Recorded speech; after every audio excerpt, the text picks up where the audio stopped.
இன்னைக்கு நான் பேச போகிற டாப்பிக்கை பார்த்தீங்கன்னா உடம்புல இருக்கிற வலிகள்.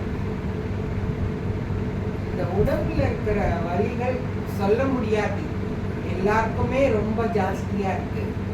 நம்ம சின்னவங்க இல்லை, பெரியவங்க இல்லை, வயசானவங்கலாம் இல்லை, எல்லாருக்குமே இந்த பெயின்றது, உடம்புல இருக்கிற வலிங்கிறது ரொம்பவே நிறைய. ஆனாலும் எல்லாரும் அதோட தான் வாழ்ந்துட்டு இருக்கா. ஸோ இது நமக்கு பர்மனெண்ட்டாக ஒரு கியூர் கிடைக்கணும் அப்படின்னாக்க நிறைய மருந்து எடுத்துக்கிறதுனால கூட இந்த வலிகள்லாம் வருது.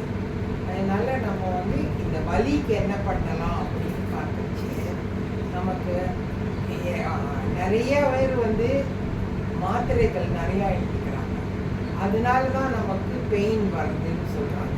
அங்கங்கே நம்மளோட உடம்புல ரத்த ஓட்டம் நின்று போயிடுது, அங்கங்கே அடைப்பு இருக்குது நமக்கு உடம்புல. ஸோ அந்த அடைப்பெல்லாம் நமக்கு போகிறதுக்கு அப்படின்னாக்க நம்ம ரத்த ஓட்டத்தை நல்லா சீராக்கினாக்க நம்மளுக்கு அந்த வலியெல்லாம் குறையும். அதுக்கு நம்ம என்ன பண்ணலாம்னா நிறையா தண்ணி குடிக்கணும். உடம்புல தண்ணி நிறையா குடிக்கணும். தண்ணி ஜாஸ்தி இருந்தால் தான் இப்போது நம்மளோட ரத்த ஓட்டம் நல்லாவே போகும். அப்பப்போ நம்ம உடம்புல இருக்கிற கழிவுகளை வெளியில் தள்ளணும். நமக்கு மலச்சிக்கல் இல்லாத பார்த்துக்கணும். அதுக்கப்புறம் நம்மளோட சிறுநீர் நல்லா போகிறதா அப்படின்லாம் டெய்லி பார்த்துக்கணும். இதெல்லாம் பார்த்துக்கணுன்னா நம்மளோட உடம்புல இருக்கிற ரத்த ஓட்டம் நல்லாவே போகும்.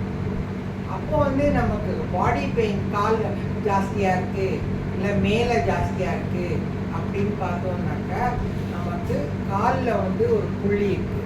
அந்த புள்ளியை நீங்கள் டெய்லி ஒரு அழுத்தம் கொடுத்து தளர்த்தணும். ஒரு 5 நிமிஷம் பண்ணணும். கையில் ஒரு புள்ளி இருக்குது, காலில் ஒரு புள்ளி இருக்குது. 5 நிமிஷம் நம்ம அதை பண்ணினோம் அப்படின்னாக்க ஒரு அரை மணி இடைவெளியில் நம்ம கொடுக்கணும்.